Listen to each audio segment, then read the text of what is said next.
বাংলাদেশে স্টারলিংকের আনুষ্ঠানিক যাত্রা শুরু।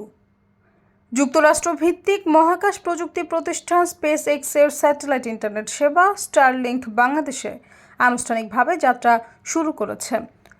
প্রতিষ্ঠানটির অফিসিয়াল রিসেলার হয়েছে বাংলাদেশ স্যাটেলাইট কোম্পানি লিমিটেড। রাজধানীর একটি হোটেল স্টারলিংকের যাত্রা উপলক্ষে আয়োজিত এক যৌথ সংবাদ সম্মেলনে এই ঘোষণা দেওয়া হয়। প্রধান উপদেষ্টার ডাক, টেলিযোগাযোগ ও তথ্য প্রযুক্তি মন্ত্রণালয়ের বিশেষ সহকারী ফয়েজ আহমেদ তৈয়ব সাংবাদিকদের এক প্রশ্নের উত্তরে এই তথ্য নিশ্চিত করেছেন। স্পেস এক্সের global business operation vice president Lauren Dreyer বলেন, আমি এখানে আসতে পেরে খুব আনন্দিত। প্রধান উপদেষ্টা এবং তার প্রশাসনকে সাধুবাদ জানাতেই হয়, কারণ তিনি বাংলাদেশের জনগণের জন্য নজিরবিহীন এক সুযোগ তৈরি করে দিয়েছেন। কয়েক মাস আগেই আমরা এটা নিয়ে কথা বলেছিলাম, আজ এটা বাস্তবে পরিণত হয়েছে। আমাদের জন্য হাই স্পিড ইন্টারনেট পৌঁছে গেছে। স্টারলিংকের মাধ্যমে বাংলাদেশিরা স্থিতিশীল ইন্টারনেট পাবে।